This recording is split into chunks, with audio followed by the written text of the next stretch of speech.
Here is the Model T engine that I have been slowly rebuilding after unseizing it. If you haven't seen the shorts, you should go back and take a look at that. It was seized, I broke her free. She's turning beautifully now. I dumped quite a bit of oil down there. I don't want to have it completely saturated when it starts firing. I'm gonna see if I can get anything out of there by turning it.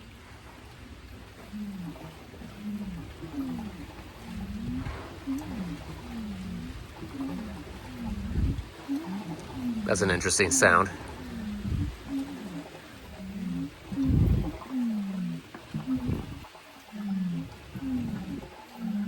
I'm gonna let whatever excess is there come out of the valves. I want to test the magneto. I need to have power coming from there feeding my coil box.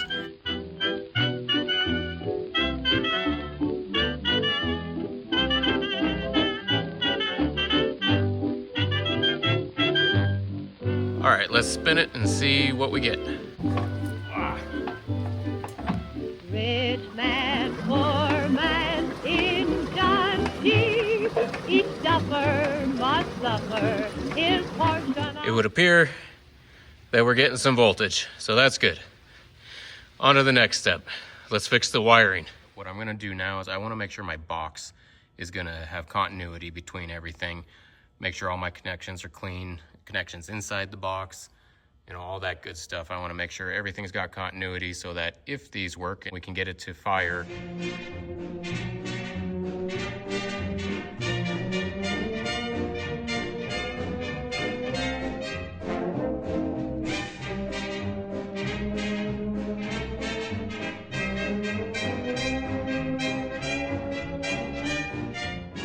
Well, this is pretty interesting, I think. It's my understanding. I've been testing my continuity on everything. I've got things all polished up. But these ones back here on the bottom, I thought if you look in here real close, they're wired. There's a wire that goes down beneath it. There it is. And I wasn't getting continuity. And I thought, shoot, I must have a broken wire in there because you should have continuity here. I was wondering what the heck's going on. And so I started taking this apart thinking, okay, there's probably a busted wire in there. And I pulled this edge up. Okay. And if you see, the wire goes down there from both of them. And then it goes back there, and I was wondering what the hell is that all about? And I realized, it's really hard for you guys to see, but basically the wire then goes up into there, and I thought, well, what the hell? Why don't I have continuity? And then I realized it's going into this key. And I just happened to grab the key this morning because when he delivered it to me, well, I think this is the key anyway. When he delivered it to me, is that the key? Shit, I don't know. Oh, huh, nifty. When he delivered it to me, he said the key fell out into the snow. Huh, look at that. And then I realized it's a kill switch. So I'm pretty sure if I turn that and nothing breaks, that's gonna be, I was wondering, like, why would you put screws on the top of the key? I didn't understand what the key was for. I just thought it was like a lid to keep people from messing with your coils. But I realized that's basically the key to the vehicle. You can't start it, you can't move it without that. So it's a kill switch, I'm pretty sure. So I'm gonna mess with it and see if I can't get continuity, and hopefully I can, and I can put that back together. So, continuity there. No continuity there. Continuity here. No continuity there. Turn my little switch. Still no continuity. Okay, that's got continuity now. And I must assume you don't want continuity to both of them. Right? That or I damaged something.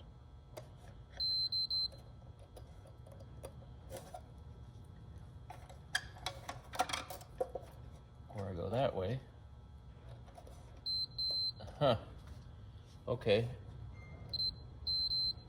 If I go one direction, I get continuity. If I go the other direction, I get continuity to the other side. So what that means is, oh, okay. Battery, magneto. It's written down in there. I don't know if you can read it, probably not. M-A-G-B-A-T. So, but there's no battery on this. So I would assume I have to go like that, I guess. Power's gonna come in from the magneto to one of these. And then I guess you're just, maybe it's just an option if you have a battery or if you need to use the magneto. I guess that's good because if my magneto ends up not working, I can hook this up to a battery, hopefully. Huh. That's pretty cool. I gotta admit, I love this old stuff. Hopefully my boxes work. Okay. So bottom. Uh-oh. Uh-oh. Okay, that's good. Hopefully this one is just dirty. Anyway, this one might be bad. I'll try to clean the terminals up and see if I can't get that to buzz for me.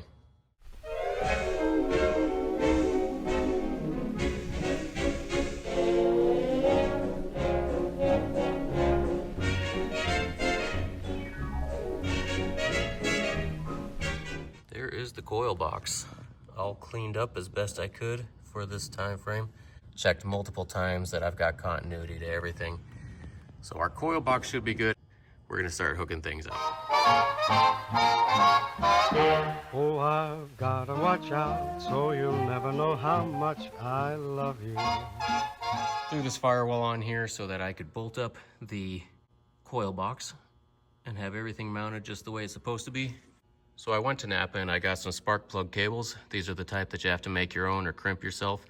When you use it for a Model T, it has to be the metal core stuff. You can't use that modern stuff. I soldered on the original ends from the other box. So just because I want to try to keep things more original looking, because old is just better. I don't know how the wiring goes exactly, not off the top of my head, but I can see from my old box here that the spark plug cables came off the bottom of these coil boxes. So I'm going to take my cables and I'm going to attach all 4 of them there, and then I will put the spark plugs in and attach them 1, 2, 3, 4. It doesn't really matter. My understanding is that it doesn't really matter where I put them. What matters is my connection to the timer box. So for now, let's just hook up the spark plugs and we'll move on to the next piece.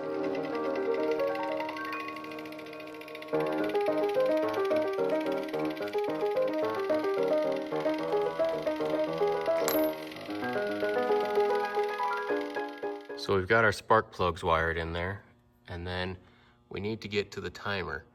So I've taken 14 gauge wire, and I've got a lot of pigtails now, and I don't know exactly where to put them on said timer. But I have the advantage that the old wires are still connected and going to the box. So I'm going to just follow which one goes where and wire it up the same.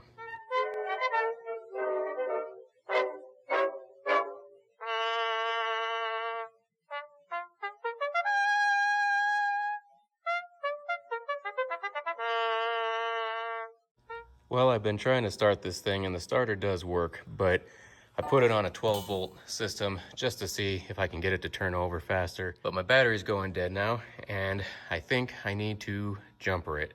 So I purchased a little item to use for just this occasion. This is the Auxito T5 portable battery charger. It comes in this nice little carrying case. It keeps all your cables nicely stored. You just take it out, plug it in overnight, and this thing will pack quite a wallop for when you want to jump something. If this looks like something you could use, follow the link in the description and you can get 15% off. All right, it's the next day. Let's see if she's charged. Oh yeah, it's party time. Power's on, 100%. Hi there. And it's pretty straightforward, pretty easy to use. And it even comes with a nifty little light. Check that out. With a few different settings. That's pretty cool. Yep. Flashy flash.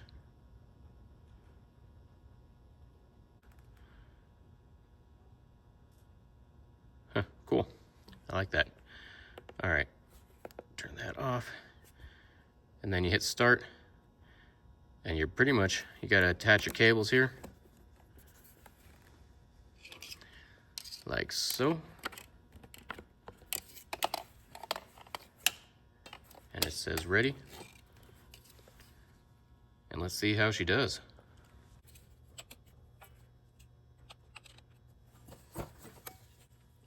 Ooh. You can see the battery dropping already. Let's see how it cranks. Oh yeah, that's way better. Before I was only getting a couple cranks out of it.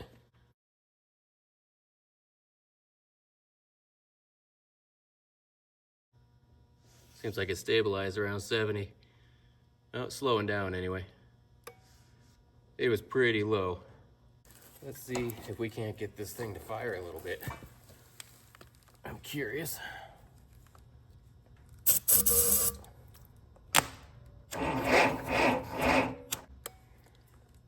Still not firing for me.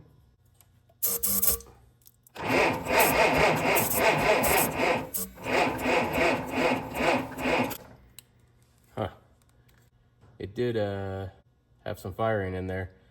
My timing's probably off. I need to adjust that a little bit. Well, this thing sure is helpful. I'll give it that.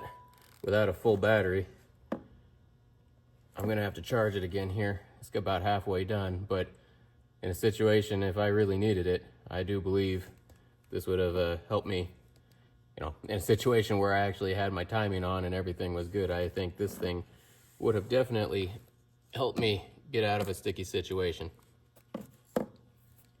I must be firing a little late because it's definitely helping me push the engine on the downstroke, and it wasn't backfiring. So I probably want to turn it a little bit clockwise to get my firing. Oh, there. Okay. Well, let's try to hit it again.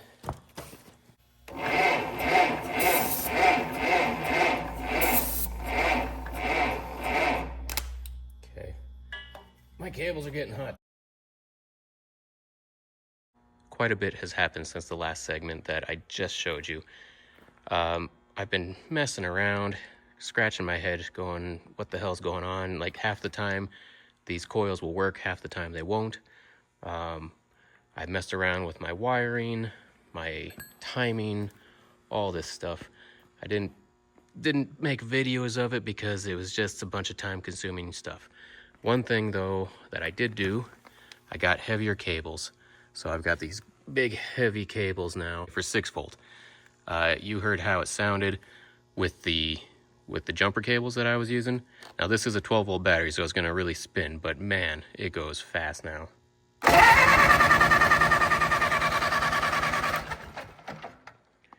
So I haven't been using it on the 12-volt system because I don't want to hurt anything. But I hooked it up to the 6-volt, and it does go good on the 6-volt, just not quite good enough. And basically, what I've determined with my coils is that they weren't getting enough voltage, I think, out of the 6-volt system. They would work at the beginning of the day, and then they would kind of back off and drain, and they would stop working. But my voltage on the battery was still like 6.3, so I was thinking, well, I didn't think it would be that.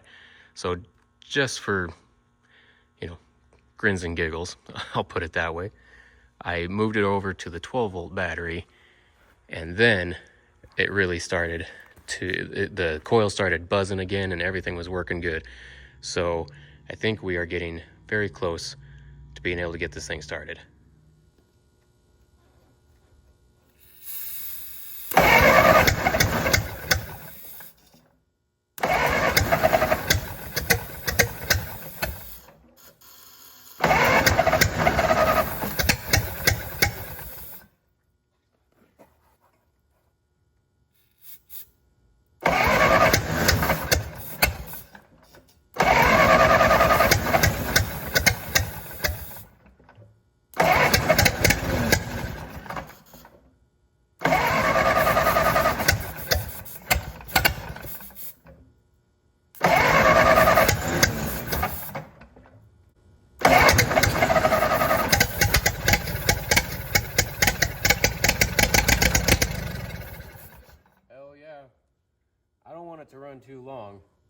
because there's no water in it. That's exactly what I wanted right there, was just to see it, you know, idle for just a little bit. So that tells me, for the most part at least, and I'm sure there's some fine tuning that needs to come along with it, but I've got my timing on there. If I hooked up a carburetor and a gas tank and got some fluid through it, some coolant through it, I should be able to have this thing running no problem. So I think that's exactly what I wanted right there. I love hearing that. I am going to I'm probably going to get a gasket rebuild kit for this, get a new head gasket on it, get all the new gaskets, all that good stuff. And I'm going to get my carburetor rebuilt and put on there. And I'll get a gas tank on it. Actually, you know, I'm not even going to put a gas tank on it, because what I'm going to do is I've got a 1926 Model T Coupe. I'm going to just put this engine in there. If you like this, follow along. If you want to see more cool stuff, different classic vehicles, different vintage stuff, parts, engines. I got Model A engines, got more Model T engines I'll be doing, tearing things apart, putting things back together, cars I'm trying to get running. If you like this kind of stuff, subscribe and hit the like button. It really helps. Thanks for sticking with me on this little adventure with this Model T. I did not think I was going to get the kind of response I have on my channel just because of this little engine. I have grown substantially in the last 2 weeks, so thank you very much, guys. I really appreciate it. And if you need that battery jumper, the Auxito, that's a pretty sweet little device. It helped me a lot while I was tinkering with stuff on this. Thank you for watching.